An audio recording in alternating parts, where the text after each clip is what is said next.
So they'll take the chain and actually wrap it directly around their neck and hook it up.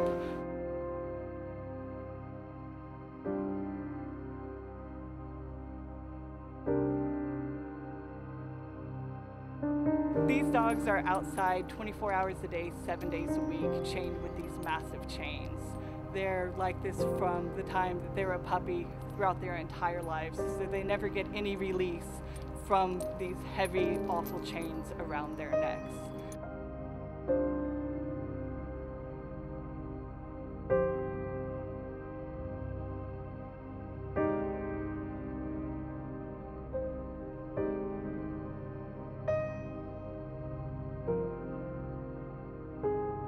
This chain came off of a puppy, and this chain itself was more than double the weight of the puppy at the time.